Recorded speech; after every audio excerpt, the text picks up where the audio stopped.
وأشهد أن سيدنا محمدا عبده ورسوله لا نبي بعده. اللهم صل وسلم وبارك وكرم وعظم ومجد على حبيبنا وشفيئنا وقرة أعيننا محمد وعلى آله وصحبه أجمعين. سبحانك لا علم لنا إلا ما علمتنا إنك أنت العليم الحكيم. رب اشرح لي صدري ويسر لي أمري واحلل عقدة من لساني يفقهوا قولي بجاه النبي وآله. قال الله تعالى وقل رب زدني علما. وقال رسول الله صلى الله عليه وسلم طلب العلم فريضة على كل مسلم. وقال الإمام قطب الإشهاد غوث البلاد والعباد الحبيب عبد الله بن علوي بن محمد الحداد رضي الله عنه ورضي عنا به ورحمه الله ورحمنا به ونفعنا به في الدارين آمين.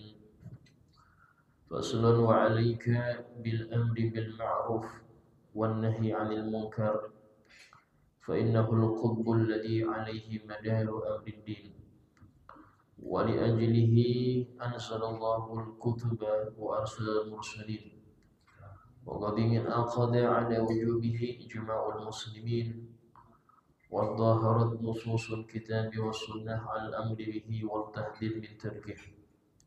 قال الله تعالى ولتكن منكم أمة يدعون إلى الخير ويأمرون بالمعروف وينهون عن المنكر وأولئك هم المفلحون. Wa'alaika dan wajib bagi engkau untuk memerintahkan akan kebaikan dan mencegah melarang akan hal-hal yang mungkar. Karena itu sesuatu inti daripada perkara agama ini. Dan dengan sebab dua perkara itulah, itu amar ma'ruf dan nahi mungkar, Allah menurunkan kitab-kitab dan mengutus para rasul.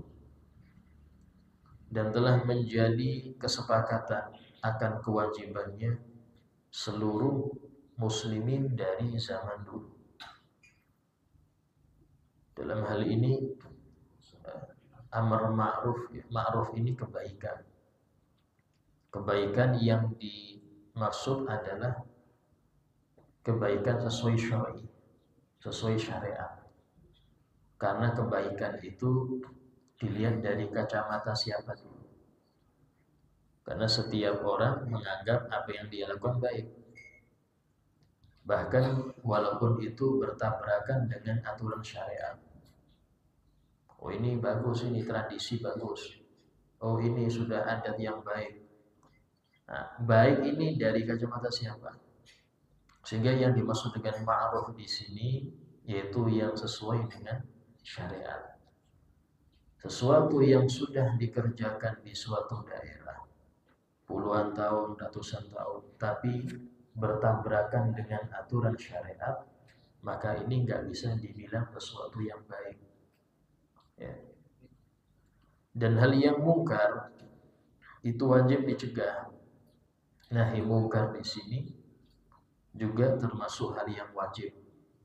Arti mungkar yaitu sesuatu yang diingkari oleh syariat, walaupun disenangi oleh sebagian kelompok. Karena menyukai itu ada kalanya dasarnya bukan karena itu baik, tapi karena hawa nafsu. Karena hawa nafsu, maka dia mengatakan baik ini, bagus. Ya, untuk nafsu dia bagus. Tapi bagaimana dengan di sisi Allah Ta'ala dan Rasulnya? Amar ma'ruf nahi mungkar ini perkara yang tujuan agama yang inti itu di dua ini. Tidak ada pengajian kalau nggak ada perintah amar bil ma'ruf. Tidak ada seseorang yang pemimpin yang wajib untuk memberi peraturan-peraturan kalau bukan karena amar ma'ruf nahi mungkar. Tidak ada kewajiban orang tua untuk mendidik anak kalau bukan karena itu bentuk dari amar ma'ruf nahi mungkar. Sehingga menegakkan dua perkara ini itu wajib. Pertama adalah untuk diri pribadi. Diri pribadi itu harus dia bisa menyuruh dirinya berbuat baik dan mencegah dirinya sendiri untuk berbuat mungkar. Dan ini semua tidak bisa berjalan kecuali dengan ilmu. Yaitu ilmu apa yang ma'ruf itu. Yang wajib itu apa? Itu dulu. Yang mungkar ini apa saja? Kalau seseorang tidak bisa mengetahui yang ma'ruf menurut Allah itu apa, yang mungkar menurut syariat itu apa, sulit dia untuk menegakkan amar ma'ruf nahi mungkar, walaupun pada dirinya sendiri. Kalau sudah kepada diri sendiri dia bisa mempraktekkan, mengaplikasikan dua perkara yang besar ini, barulah dia lebarkan kepada anak istrinya, yang itu tanggung jawab dia di dunia. Yang itu tanggung jawab dia di dunia. Anda tidak dituntut tentang masyarakat luas, tidak. Tapi yang dituntut itu adalah anak istri dulu. Dalam Al-Quran Allah Ta'ala berfirman, Qu anfusakum wa ahlikum nar. Selamatkanlah diri kalian terlebih dahulu, baru keluarga kalian. Dari apa? Api neraka.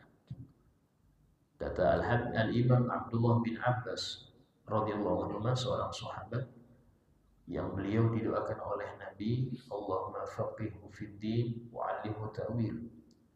Ya Allah, pahamkanlah anak ini akan agama dan ajarilah dia akan tafsir Quran. Itu beliau mentafsiri ayat tersebut mengatakan yang dimaksud dengan menyelamatkan keluarga dari api neraka adalah ajari mereka perkara-perkara wajib yang harus mereka kerjakan selama mereka hidup itu. Sehingga dalam hal ini amar ma'ruf nahi mungkar itu dimulai dari keluarga. Baru kemudian kalau sudah demikian kepada kerabat dekat. Kerabat dekat di sini artinya famili yang bukan tanggung jawab kita. Saudara, keponakan, sepupu, atau orang-orang yang tinggal di rumah kita, pembantu dan sebagainya. Allah Ta'ala berfirman, wa anzir ashiratakal aqrabin, dan berilah peringatan keluargamu yang terdekat dulu. Baru kemudian setelah itu beres, melebar kepada masyarakat sekitar. Dan itu yang dimaksud di dalam firman Allah, fasda' bima tu'mar, tampakkanlah, gaungkanlah apa yang diperintahkan untuk engkau. Wa a'rid 'anil jahilin, dan berpalinglah dan jangan digubris 'anil jahilin, orang-orang bodoh. Siapa orang-orang bodoh ini? Yang menentang Anda, yang gembosin Anda, enggak usah ngurus orang, biar sudah. Mau kampung rusak urusannya, seperti itu. Sudah usah peduli, masing-masing aja. Ini al-jahilin. Allah berfirman, wa'arid anil jahilin, berpalinglah dari komentar-komentar orang yang gak ngerti, gak usah digubris. Dari sini menunjukkan bahwasanya orang yang menegakkan amar ma'ruf nahi mungkar itu pasti ada rintangan. Dan rintangan itu sesuai dengan apa yang dia perjuangkan. Semakin besar perjuangan dia, semakin besar rintangannya. Dan dua perkara ini, amar ma'ruf nahi mungkar, itu yang paling sulit nahi mungkarnya. Kalau amar ma'ruf, insya Allah semua kita bisa. Tapi yang repot kalau sudah nahi mungkar. Kenapa? Karena rata-rata ujian berat itu ketika seseorang berani mengatakan jangan, gak boleh, haram ini. Itu berat. Memang mengajak orang kepada kebaikan itu berat juga. Tapi yang lebih berat ada. Apa itu? Mencegah orang untuk berbuat kemungkaran. Kenapa? Karena nggak ada orang yang mau diusik ketika dia asik bermaksiat. Nggak ada orang yang mau diganggu ketika dia sibuk dengan kesukaannya. Itu sudah sifat nafsu. Pas ada yang mengganggunya, mengatakan ini nggak boleh, haram, ini, itu pasti dimusuhi. Bahkan kadang-kadang yang musuhin itu sama-sama baik. Sama-sama baik, cuman kurang paham. Satu, atau kedua, takut. Dia ada rasa takut. Sehingga temennya yang nahi mungkar dicegah, sudah, sabar. Gak usah, gak usah keras-keras. Gak usah keras-keras, biasa aja. Nahi mungkar itu tidak keras. Dia cuma mengatakan jangan, jangan. Bahkan para nabi itu, kalau kita nganggap orang nahi mungkar keras, maka niscaya kita kalau hidup di zaman Nabi Ibrahim, di zaman Nabi Nuh, kita bilang mereka radikal semua ini Nabi. Kalau kita hidup di masa mereka, karena seperti itulah perintah Allah. Ya, seperti itulah perintah Allah. Karena jarangnya orang yang nahi mungkar, sehingga kita itu menganggap hal aneh dan mengatakan itu sesuatu yang tidak pas untuk warga ketimuran. Dan tidak. Ya, dalam hal ini nahi mungkar itu sudah menjadi aturan syariat. Dan yang paling berhak di dalam menegakkan dua perkara ini adalah pimpinan. Ya, pimpinan suatu daerah, suatu tempat, ini yang paling dituntut oleh Allah Ta'ala. Walaupun tidak tertulis di dalam aturan tugas mereka, nggak tertulis. Tapi langsung Allah yang membebankan ini pada mereka.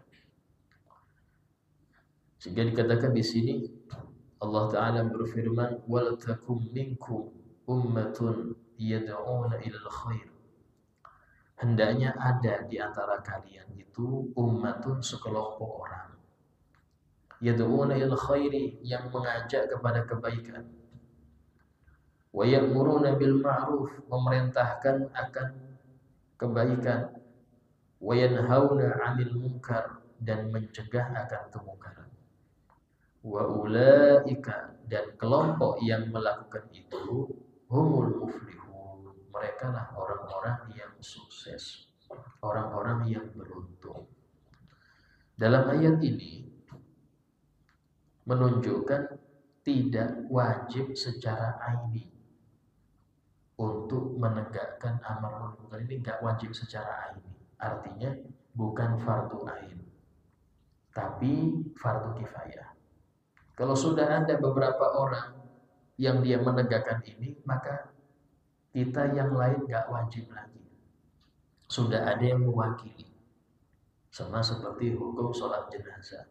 Yang penting ada yang nyolati, maka muslim yang lain gugur kewajiban. Tapi ketika kelompok yang bergerak dalam amar ma'ruf nahi mungkar ini tidak ada lagi, entah itu dicegah atau dipersulit macam-macam, maka setiap muslim fardu ain menegakkan itu. Ketika nggak ada lagi yang menegakkan fardu ain. Tapi ingat, berkat kelompok kecil inilah ya, dosa orang banyak itu tidak terjadi karena sudah ada perwakilan. Tapi tadi pahala semua muslim mereka dapat. Pahala semua muslim yang diem karena sudah ada yang bergerak itu didapat oleh kelompok kecil tersebut. Waqad wasafa Allah al-mu'minin fi ghairi mawdhi'in min kitabih bil amr bil ma'ruf wa nahy anil munkar. Dan seringkali Allah Ta'ala mensifati orang-orang beriman di banyak betul ayat-ayat dalam kitabnya, yaitu apa? Mensifati mereka dengan senang amar ma'ruf dan nahi munkar. Contoh dalam Al-Quran, Allah Ta'ala berfirman, kuntum khaira ummatin ukhrijat linnas. Kalianlah umat terbaik yang pernah ditampakkan oleh Allah kepada seluruh manusia. Apa ciri-cirinya? Ta'muruna bil ma'ruf. Kalian senang memerintahkan kepada kebaikan. Wa tanhauna 'anil munkar. Senang mencegah akan kemungkaran. wa tu'minuna billah, dan beriman kepada Allah. Di sini menunjukkan ciri umat terbaik bukan umat yang egois. Wis yang penting saya surga sendiri. Mau orang-orang jahil tidak ngurus. Mau orang-orang maksiat tidak peduli. Ini nggak baik. Bukan umat terbaik. Umat terbaik ini yang peduli pada sesama. Kita kalau melihat orang yang tinggi sosialnya, nggak tega lihat orang nggak makan, dia berbagi makanan, berbagi pakaian. Ya, ini kita bilang Masya Allah, ini bagus. Tapi jarang kita mengatakan itu kepada orang yang nggak tega saudaranya masuk neraka. Yang nggak tega saudaranya ini berkubang maksiat. Terus orang itu dia, jangan, nanti kamu masuk neraka. Kita agak bilang dia terlalu keras sampean ini. Santai saja. Padahal ini orang menyelamatkan fulan bukan dari kelaparan, dari neraka. Tapi kita karena neraka itu hal yang gaib. Dan itulah sifat orang beriman yang disebutkan di dalam Al-Quran. Ya, orang-orang bertakwa itu alladzina yu'minuna bil ghaib. Yang mereka iman dengan yang gaib. Itu dulu. Kalau nggak iman dengan yang gaib sulit. Apa itu gaib? Allah nggak kelihatan. Malaikat, pahala, dosa, surga, neraka. Itu hal yang gaib. Kalau ini aja nggak percaya, maka sulit untuk bisa bertakwa. Karena sifat pertama adalah alladzina yu'minuna bil ghaib. Kalau sudah ini terjadi, baru kelanjutannya amal zahir. Wa yuqimunas shalah, menegakkan sholat. Amal zahir setelah iman. Iman dengan yang gaib. Nah, yang seperti ini terjadi banyak di masyarakat kita. Ya. Kemudian dikatakan, Qala ta'ala, Allah Ta'ala berfirman, lu'inal ladina kafaru min bani Israel ala lisani Dawud wa Isa bin Maryam. Telah dilaknat orang-orang kafir daripada Bani Israel, ya, ala lisani Dawud, sesuai dengan ucapannya Nabi Daud dan Nabi Isa bin Maryam. Dilaknatnya orang-orang kafir dari Israel itu sesuai dengan diucapannya Nabi Daud. Dzalika bima asaw wa kanu ya'tadun. Hal itu disebabkan karena kemaksiatannya mereka dan mereka berbuat zalim. Apa maksiat dan zalimnya mereka? Kanu la yatanahawna an munkarin fa'alu. Mereka tidak pernah saling mencegah dari kemungkaran yang mereka kerjakan. Ini yang menjadi mereka dilaknat. Yang disebutkan ini maksiatnya Bani Israel di sini. Mereka tidak saling mencegah akan kemaksiatan yang mereka kerjakan. Labi sama kan yaf'alun. Sungguh buruk perbuatan mereka itu. Apa perbuatan mereka? Diam. Diam ketika lihat mungkar itu perbuatan. Dan ini Allah berfirman, labi sama kan yaf'alun. Betapa buruknya perbuatan mereka ini. Apa itu? Mendiamkan kemungkaran. Wa qala ta'ala, dan Allah Ta'ala berfirman, wattaqu fitnatan la tusibanna alladhina zalamu minkum khassah, dalam surah Al-Anfal. Dan takutlah kalian akan musibah, yang musibah ini tidak hanya menimpa orang-orang dolim dari kalian saja. Artinya apa? Yang enggak dolim kena juga. Kapan itu? Ketika mendiamkan. Ketika mendiamkan. Kita lihat ya, dulu pernah musibah besar terjadi di daerah NTB, Lombok, yang terkenal dengan 1000 masjidnya. Pulau 1000 masjid. Ya. Kena habis. Padahal 1000 masjid. Kenapa? Karena di sana tempat maksiat dibiarin.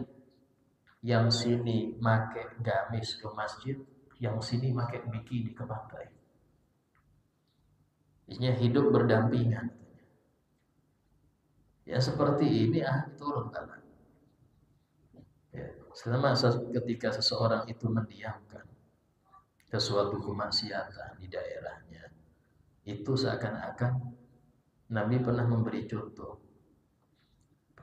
orang yang mendiamkan kemungkaran di daerahnya, seperti orang-orang yang naik kapal, ya, sebagian di atas, sebagian di bawah. Yang bawah ini ketika mereka itu ingin ngambil air atau apa, naik ke atas, ngambil air baru turun bawah. Suatu kali yang bawah ini capek kita ini, masa ke atas dulu ngambil air, mending langsung lubangin bawah, selesai urusan, gak repot-repot. Ini kalau yang atas mendiamkan, mereka ini ngambil air langsung dari bawah, tenggelam semua. Yang bawah tenggelam, yang di atas tenggelam juga. Kalau mendiamkan biar, ya mereka juga yang salah, ngapain ngurus. Anda tenggelam juga yang di atas, harus dicegahnya. Ini satu kapal kita. Ini satu kapal. Itu Nabi masih misalkan orang yang mendiamkan itu dalam salah satu hadisnya demikian. Waqala Rasulullah SAW, telah bersabda Rasulullah SAW, man ra'a minkum munkaran falyughayyirhu biyadihi. Barang siapa yang dari kalian melihat kemungkaran, maka hendaknya dia menghilangkannya dengan kekuatan tangannya. Kalau untuk zaman sekarang, ya dilihat. Kalau itu kita punya kuasa, contoh anak kita di rumah, kita punya kuasa, maka silahkan pakai kekuatan tangan, bukan nembeling, bukan. Kekuatan tangan ini menghentikan dengan power. Atau istri Anda, hentikan dengan power, karena dia dalam kuasa Anda. Tapi kalau di masyarakat, ya itu yang punya biadih ini pemerintah, karena mereka punya polisinya, satpol pp-nya, semuanya, aturannya mereka punya. Tinggal nulis saja, tanda tangan, beres. Itu yang punya power. Kalau kita untuk nomor satu ini di masyarakat zaman sekarang ya, itu sulit. Kenapa? Bisa dipenjarakan, bisa dibilang A, bilang B, macam-macam, karena hukum buatan manusia. Sehingga untuk mengaplikasikan value biadih ini itu sulit, kecuali untuk orang-orang yang ada di bawah kita, anak, istri, karyawan kita selama di kantor, karena kita bosnya, terserah. Itu bisa kita, karena kita punya power. Nah, itu yang arti biadih di sini. Fa illam yastati. Kalau Anda nggak bisa dengan kekuatan power, tangan nggak bisa Anda, maka dengan lisan, nasihat, ya. Istilahnya itu menjelaskan haramnya sesuatu di majelis-majelis, di khutbah-khutbah, sampaikan. Karena itu yang paling bisa dilakukan itu di situ. Ya. Kemudian fa'illam yastati fa biqalbi. Kalau memang nggak bisa juga, engkau nasihati. Engkau mau menasihati itu nggak mampu karena takut. Ini kalau saya nasihati bisa marah dia, bisa kelahi, bisa gini. Fa biqalbi, dengan hati. Apa itu? Jauhi. Ciri-ciri ingkar dengan hati, Anda menjauhinya. Tampakkan muka nggak senang kepada orang yang nggak tobat dari maksiat. Itu termasuk fabigulbi. Putus hubungan dengan mereka. Kalau Anda nggak bisa merangkul mereka ke surga, jangan merangkul mereka dalam keadaan mereka maksiat. Putus hubungan agar mereka tahu kenapa saya diginikan. Karena itulah ya, mengucilkan ahli maksiat itu bentuk daripada amar ma'ruf nahi munkar. Kita kadang-kadang nggak mengucilkan, malah kasih tempat. Contoh ya, bencong ya, itu kan sudah dilaknat itu. Tapi sering kita undang, ini acara ulang tahun undang bencong lagi. Ini berarti Anda menyemarakkan, ngasih tempat untuk dia. Coba nggak Anda gubris dia, Anda kucilkan, dia akan tahu kesalahannya. dan itu membantu tobat dia. Tapi ketika kita kasih waktu, kasih tempat, bahkan ada lomba, ya, lomba main bola pakai daster semua. Ini kan berarti mengundang bibit-bibit model gini. Ya seperti ini malah membuka jalan untuk maksiat. Jangan kasih tempat orang ahli maksiat. Ya, contoh lagi istilah-istilah ya. Karena kita ini terlalu lembut ngasih istilah. Kalau orang itu orang besar, ya, koruptor, ya, bilang maling selesai. Oh ini maling. Kenapa? Kubu malam, kubu malam. Ini jangan bilang pezina selesai. Pezina. Karena kita terlalu keras sudah, masa bilang pezina. Terlalu keras. Bukan terlalu keras, itu istilah yang ada di Al-Qur'an. Jangan kita terlalu lembek dalam hal itu. Tujuannya satu, apa? Biar mereka sadar. Bahkan di daerah Syiba, ini daerah Yaman, itu ulamanya di zaman Habib Ahmad bin Umm Smith sepakat kalau ada yang meninggal dalam keadaan gak baik, meninggal teler, meninggal lagi judi, ya, meninggal waktu zina, ya, yang mereka ini gak tobat sebelum itu kuburnya disisihkan. Ada tempat namanya kubur mujrimin, kubur para pendosa. Jadi kalau yang taruh situ, ya, istilah yang meninggal nggak ada masalah. Cuman ini pelajaran untuk yang hidup. Sampai mau naruh situ, silakan nggak tobat. Untuk pelajaran yang hidup ini apa dulu? Jangan sampai saya taruh situ. Taruh kuburan mujrimin para pendosa. Akhirnya dia semangat tobat. Ustaz kan yang sudah mati biar iya, yang meninggal nggak ada masalah, mau taruh manapun nggak masalah. Yang kita didik yang masih hidup itu. Yang ini belum meninggal biar tahu ini loh. Kalau meninggal model gini di situ tempatnya. Jadi ya subhanallah banyak orang-orang bertobat cepat-cepat karena khawatir dikubur di situ. Nah, ini termasuk siasat ya, siasat daripada para ulama kayak apa sekiranya orang-orang itu berhenti dari maksiat. Memang sudah sunnatullah. Allah Nabi SAW bersabda, "Ma min ayyamin illa wa ba'dahu syarrun." Tidak ada suatu hari ketika mendekati hari kiamat. Ini tiap detik ini dekat terus. Kecuali setelahnya lebih buruk dari waktu ini. Kecuali setelahnya lebih buruk daripada sekarang. Kita lihat 10 tahun yang lalu di Krokot. Bagaimana? Beda dengan yang sekarang. Kita pikir lebih parah nih, lebih. Kita mikir lagi untuk anak kita kayak apa? Kita aja istilahnya mungkin ada yang gak kuat, padahal ahli pengajian, ahli gini. Ya apa yang gak pengajian? Ya. Sehingga dalam hal ini kita harus mikirkan di situ. Kalau bukan karena adanya tameng-tameng, pasak-pasak bumi, ya, yaitu pondok-pondok, masjid-masjid, maka bala itu gampang turun. Itu pun kalau tidak saling mencegah, maka sulit untuk mencegah bala dari Allah Ta'ala, itu sulit. Waqala sallallahu bersabda Nabi Muhammad SAW, "Walladzi nafsi biyadih," demi zat yang jiwaku ada dalam kuasanya, la ta'muruna bil ma'ruf wa la tanhauna 'anil munkar. Sungguh hendaknya kalian memerintahkan akan kebaikan dan hendaknya kalian mencegah akan kemungkaran. Ya. Aw la yashkanallahu an yab'atsa 'alaikum iqaban minhu. Kalau tidak, maka Allah akan mengutus untuk kalian suatu siksa dari Dia. Tsumma tad'unahu. Kemudian kalian meminta berdoa pada Allah agar diangkat itu musibah.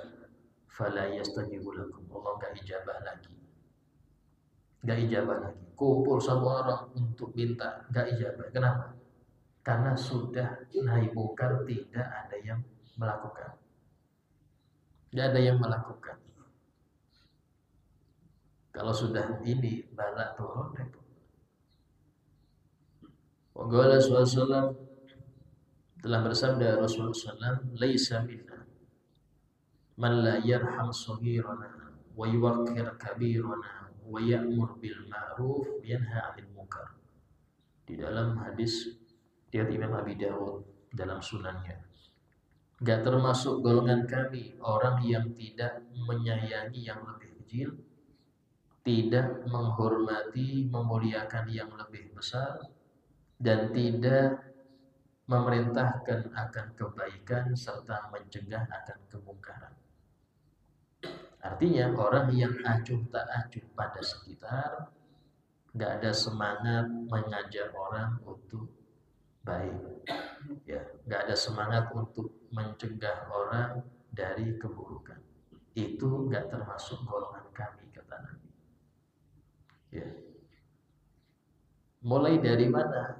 Mulai dari kalau kita mau amar ma'ruf, kita ajari yang gak ngerti, kita gerakkan untuk hadir majelis. Jadi dalam hal ini orang tua yang egois, yang penting saya hadir, urusan anak istri, urusan belakang, ini egois, gak boleh. Padahal menyelamatkan mereka itu tanggung jawab setiap kepala keluarga. Kalau memang Anda gak bisa menghadirkan mereka di majelis, apa yang Anda dapat di majelis Anda rekam, baru Anda sampaikan ke mereka. Yang seperti itu nanti mereka gak nurut. Nurut itu urusan Allah. Nurut, hidayah, mereka ngamalkan itu urusan Allah. Urusan Anda nyampaikan. Urusan kita itu nyampaikan. Kita kadang-kadang sudah ilfil dulu, itu hati gak ya, patuh gak ya, sampaikan dulu. Gak usah kita khawatir ini diterima apa enggak ya nasihat saya, gak usah. Karena yang bisa membuka hati Allah, bukan Anda. Anda tugasnya cuma nyampaikan. Cuma nyampaikan aja, gak berat, nyampaikan gak berat. Ya. Beda kalau Anda disuruh merubah orang, gak mampu. Karena kita kekuatannya gak sampai ke level itu. Anak gak mau sholat, mau sampean banting kayak apapun, kalau memang dia gak mau sholat, gak bisa juga. Itu urusan Allah sudah. Karena itulah memerintahkan anak itu wajib. Tapi sampai nyiksa dia untuk kebaikan gak bisa. Itu urusan Allah. Dan kita gak dituntut di akhirat karena anak itu gak bisa melakukan apa yang kita perintahkan, dituntut. Urusan dia dengan Allah sudah. Dan ini semua harus kita tahu. Bahkan dalam kitab Zuhud disebutkan, wa in yadunna nahya lam yu'assir. Wajib seseorang itu mencegah kemungkaran walaupun dia tahu ini kayaknya enggak pengaruh. Kalau saya yang bilang haram Pak, haram, enggak pengaruh siapa saya. Tapi tetap sampaikan itu, kalau itu enggak boleh. Urusan nurut enggak nurut, urusan Allah Ta'ala. Sehingga Nabi SAW itu ketika beliau dapat perintah untuk dakwah itu, sampai kasarannya Nabi ini ngemis-ngemis agar mereka ini nurut. Karena tahu, Nabi SAW tahu ke depan ini kayak apa, setelah meninggal itu kayak apa. Nabi itu paling ngerti. Sama Allah Ta'ala ditegur bukan karena salah, tapi kekasihan sama Nabi. Apa kata Allah Ta'ala? Innaka la tahdi man ahbabta. Ya Muhammad, kamu gak bisa ngasih hidayah yang kau cinta, gak bisa. Tapi tetap aja kau perintahkan. Dan gak usah terlalu ngoyok lah. Untuk ngoyok ngajak nyanyian gak perlu. Yang penting aja. Walakin Allah yahdi man yasha. Allah yang memberi hidayah, bukan engkau. Di sini menunjukkan kewajiban kita ini cuma nyampaikan aja, sampaikan aja. Ya. Walaupun kita menyangka ini gak akan dituruti, siapa saya bisa turuti walaupun. Tapi tadi seseorang itu jangan berkecil hati selama dia ada di dalam perintah Allah, dia di dalam jalur nuruti perintah Allah, jangan berkecil hati. Lihat bagaimana Nabi Musa, Nabi Harun. Ketika Allah menyuruh keduanya ini untuk ngajak Fir'aun. Yang mana Allah tahu Fir'aun ini gak akan beriman. Apa kata Allah Ta'ala untuk mereka berdua? Wa qula lahu qawlan layyinan. Dan berkatalah kalian berdua kepada Fir'aun dengan perkataan yang lembut. Yang lembut, pelan-pelan. La'allahu yatadzakkar. Mungkin dia bisa ingat kalau dia itu manusia biasa. Aw yakhsha, atau dia akan takut kepadaku. Allah nyuruh keduanya untuk dengan lembut. Walaupun Allah ngerti ini sulit beliau. Nabi SAW apa nggak tahu Abu Jahal itu ahli neraka? Ngerti. Tapi tetap namanya perintah ngajar.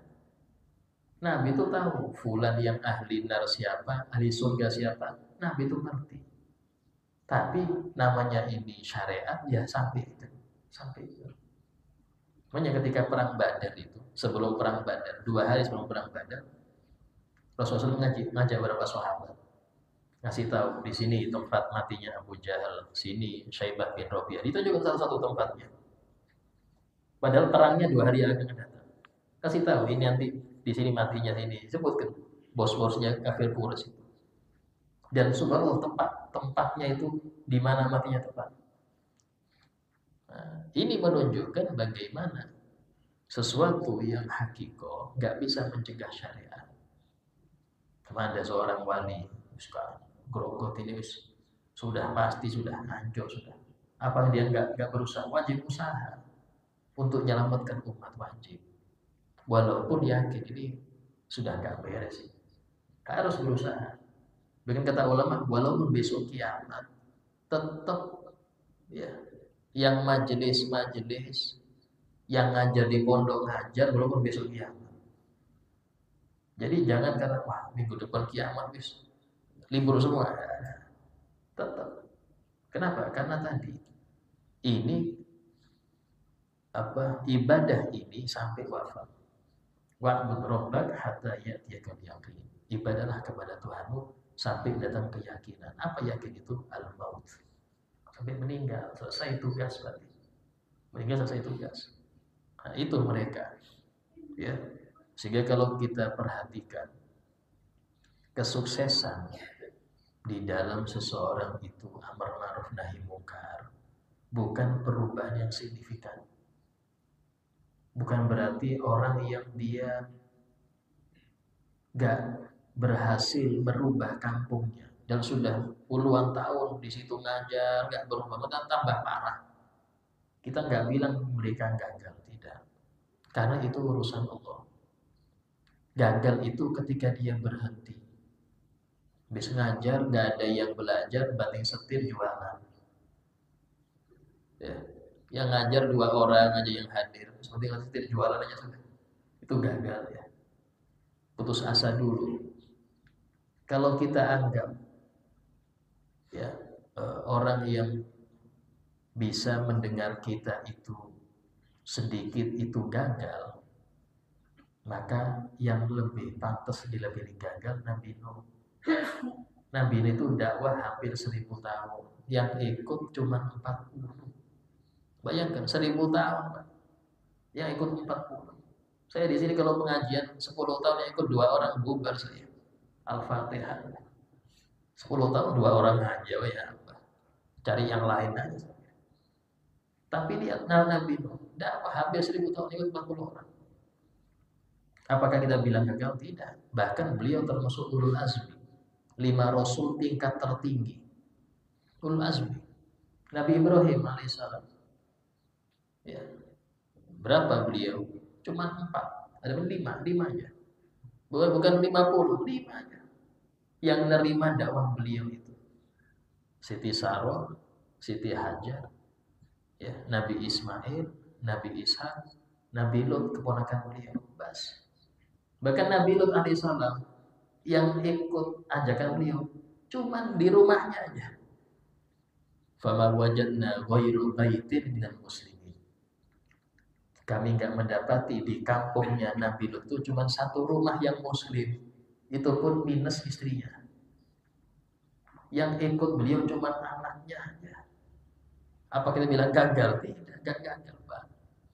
Gagal itu ketika kita berhenti ngajar, itu gagal. Selama kita terus ngajar aja, itu berarti Anda berhasil. Karena bukan urusan berapa orang yang bisa disadarkan. Ya, bukan di situ nilainya, tapi sebatas mana Anda mau berusaha. Sebatas apa? Itu yang penting di situ, sebatas apa? Karena Allah tidak lihat hasil. Allah lihat usaha kita. Disebutkan ketika api Namrud ya, mau membakar Nabi Ibrahim itu ada katak yang membawa air di mulutnya. Ditanya oleh malaikat, kau untuk ngapain? Memadamkan api Namrud itu. Katak berapa mili di mulutnya. Ya, nggak mungkin bisa memadamkan, tapi usaha dia Allah hargai. Sehingga Allah mengharamkan kita membunuh katak. Allah hargai, kenapa? Usaha. Yang Allah pengen itu usaha Anda ya apa? Contoh sekarang ini ya banyak produk-produk yang membantu Israel dalam memerangi, mempersenjatai mereka membunuh muslim. Terus kita disuruh ayo boikot, jangan beli ini. Waduh cuma 2.000 aja masa suruh boikot. Allah gak lihat hasilnya. Usaha Anda kayak apa? Usaha Anda bagaimana di dalam Anda membantu orang-orang kafir ini, Anda membantu apa enggak? Itu aja. Di kita aja, so masa dia jadi senjata. Hati-hati ya. Sesuatu yang sepele ini membahayakan iman. Membahayakan iman. Ya. Nah, kemudian waqala wa'lam ketahuilah annal amru bil ma'ruf wan nahyi 'anil munkar fardu kifayah. Insyaallah akan kita bahas yang akan datang tentang kelanjutan daripada amar ma'ruf ini ya. Sebagai paripurna majelis, ada yang mau bertanya silakan tanyakan. Monggo. Waalaikumsalam.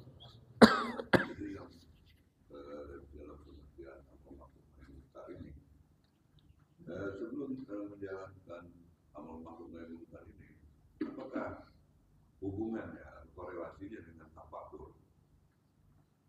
Saya secara pribadi melaksanakan tafakur, artinya saya melihat dulu kekuasaan Allah itu ciptaan Allah ini pada diri kita sendiri. Apakah tafakur itu sendiri akan menjadikan seseorang lebih baik, dan apakah hukumnya tafakur itu sendiri? Itu Pak Ustaz.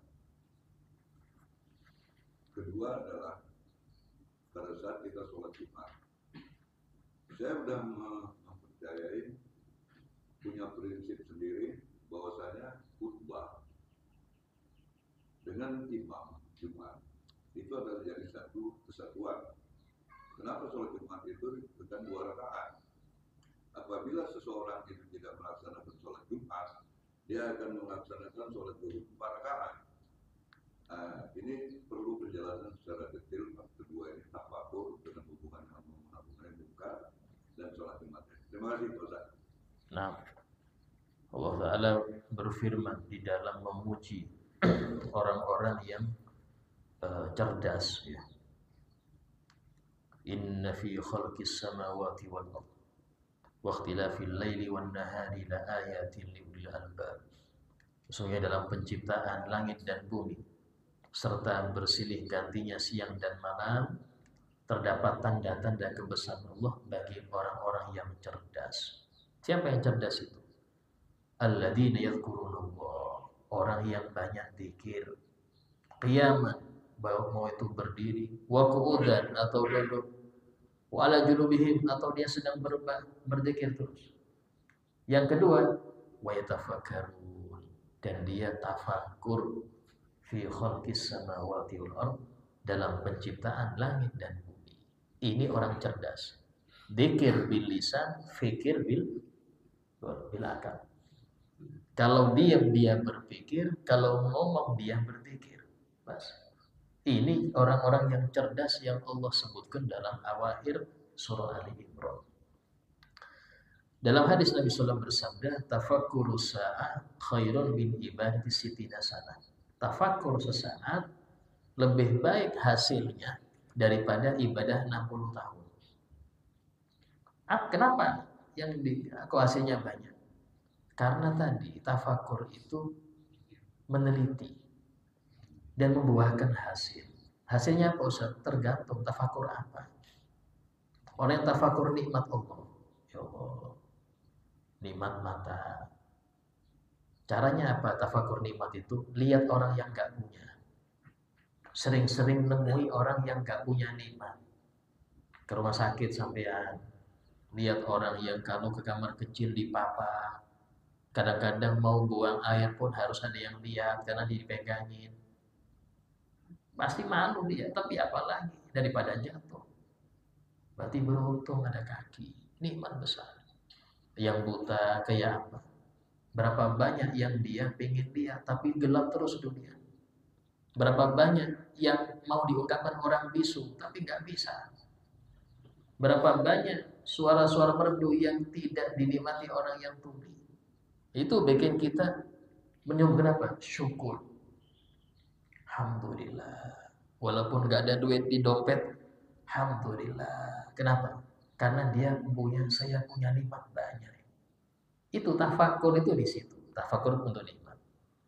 Ada tafakur terhadap musibah-musibah di alam ini. Fulan kayak gini, fulan kayak gini. Muncul sabar. Muncul sabar.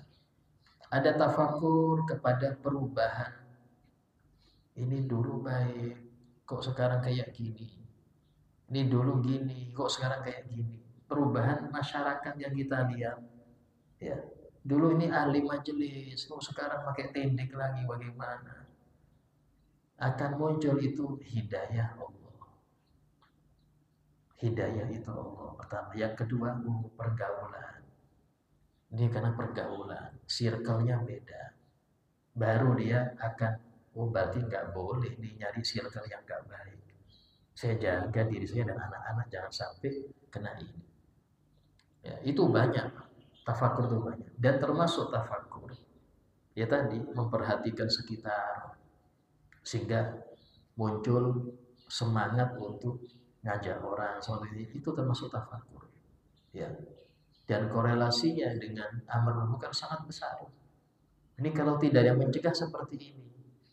Anak itu kalau nggak pernah dibiasakan pakai jilbab, nggak pernah dibiasakan untuk aurat, sampai besar nggak ada rasa malu. Makanya saya kadang-kadang lihat anak-anak TK sudah pakaiannya minim. Ya, itu sampai besar kalau tidak diajar protokol yang benar, saya besar kayak gitu. Nggak malu, nggak risih. Sehingga menanamkan rasa malu itu wajib. Ayo, tidak boleh copot celana di luar kamar mandi. Masuk. Kasih jengkelan. Biasakan. Salin baju harus masuk kamar. Tutup pintu. Nggak boleh berdua di kamar. Untuk salin nggak boleh. Harus beda, gantian. Ini pendidikan. Kalau itu tidak ditanamkan, anak terbiasa. Sampai besar celana pendek aja kemana-mana. Kadang-kadang renang sama-sama lagi yang cawatan aja. Kenapa? Rasa malu nggak ada. Dari rumah ditanamkan. Nah ini hal yang sepele, tapi pengaruhnya besar. Kenapa bisa pengaruh besar? Tafakur. Orang yang dia pintar untuk menilai sekitar, ya, memperhatikan sekitar, itu akan muncul nanti ide-ide untuk perbaikan. Ya, dan orang yang punya semangat di dalam amar ma'ruf nahi munkar itu nggak pernah berhenti berpikir. Dan tafakur itu melebihi ibadah 60 tahun dalam pahala dan hasilnya. Terus kemudian untuk sholat Jumat tadi ya. Sholat Jumat tadi memang harusnya, saya harus ini nggak bilang wajib, tapi sunnah. Imam dan khotib itu seorang. Cukuplah dengan dalil hadis Nabi yang sering dibacakan sebelum khutbah. Apa itu?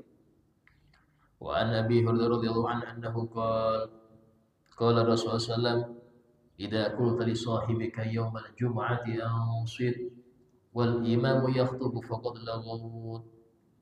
Itu dibilang wal imamu yakhtub, sementara imam sedang khutbah, menunjukkan yang khotib imam. Karena Nabi mengatakan wal imamu yakhtub, sementara imam sedang khutbah. Engkau bilang ke saudara engkau, diam, jangan ngomong. Itu faqad laghut, sia-sia. Di sini ulama mengatakan ini dalil al khatib huwa al imam. Khatib itulah imamnya, bukan orang lain. Nah, ini di dalam konteks tadi. Nah, terus 2 rakaat sama 4 ya, itu memang aturan syariat. Dan itu ta'abbudi. Ta'abbudi ini tidak bisa diakal-akali. Ini kenapa kok 2, kenapa 4? Sudah ta'abbudi dari sananya. Kita cukup samina wa atona. Bahkan seseorang yang dia terlambat sampai nggak dapat 1 rakaat, ya, contoh imam i'tidal rakaat kedua dia baru takbir sholat Jumat, itu imam salam dia nambah 4, imam salam dia nambah 4 bukan 2, tapi niatnya wajib Jumat, nggak boleh zuhur, usolli fardhu Jumat tanpa rakaat ini, nggak usah rakaat ini, cukup sholat Jumat makmuman. Habis salam dia sholat 4. Kenapa? Karena dia nggak dapat Jumat. Minimal Jumat dapat 1 rakaat. Ya, apalagi imam baru tahiyat akhir dia baru datang. Ya pulang saja sudah. Daripada dia takbir sudah salah, mending pulang. Nah, itu di antara penjelasannya. Jadi gini Pak Ustaz, pada saat kita sholat imam itu jadi satu, kita sudah menjadi satu keyakinan kita. Niat kita kan sholat tadi. Apakah kalau itu perbedaan antara dan imam itu berbeda dalam keyakinan kita? Apakah niat kita itu bisa ada perbedaan nanti antara jamaah dan imam itu? Apakah jamaah itu makmum mengikuti imam? Mohon penjelasan dari situ. Karena beda apa itu? Ada prinsip saya kan ini antara khutbah dengan imam harus 1 orang. Ini beda gitu. Apakah keyakinan kita itu, apakah saya bermakmum atau bagaimana niatnya gitu? Oh iya, karena itu sesuatu yang sunnah, bukan yang wajib, maka kita nggak mengatakan Jumatannya batal gara-gara dia nggak khutbah, nggak masalah. Ini imamnya bukan khotib Ustaz, berarti nggak sah Jumatannya, nggak sampai ke level itu ya, cuman ke level dia makruh. Dalam syarah kitab Safil Najah Kashifutus saja itu disebutkan Imam Al-Hifni itu mengatakan makruh kalau khotib selain imam itu, tapi nggak sampai ke haram, apalagi membatalkan Jumat, tidak. Jadi tidak masalah kita bermakmum dan wajib niat makmuman karena Jumat itu wajib berjamaah, bahkan imam pun wajib niat imaman. Ya, wajib. Kenapa? Karena dia Jumatan seperti itu. Iya. Misalkan Jumatan tanya, biasanya kalau imamnya beda, mungkin karena imamnya kurang bacanya itu gimana Ustaz? Biasanya kan ada dipilih. Oh ini khatibnya bagus, cuma di imamnya kurang, jadi dibagi. Iya. Oh, kalau istilahnya khotibnya tadi kurang lancar bacaan, Kurang fasih. aslinya nggak usah dipakai. Ya maaf aslinya. Kalau memang istilahnya tidak bisa, itu tidak perlu. Tapi kalau memang istilahnya harus dia, ya sudah, harus dia nggak bisa jadi imam, ya harus diganti seperti itu. Cuman tadi dalam aturan khotib dan imam itu demikian. Dan untuk imam ini memang atau semua yang bisa jadi makmum, yang sah sholatnya bisa jadi imam. Sampai-sampai Nabi bersabda, "Shallu khalfa kulli barrin wa fajir." Salatlah kalian di belakang mau orang yang baik atau bejat.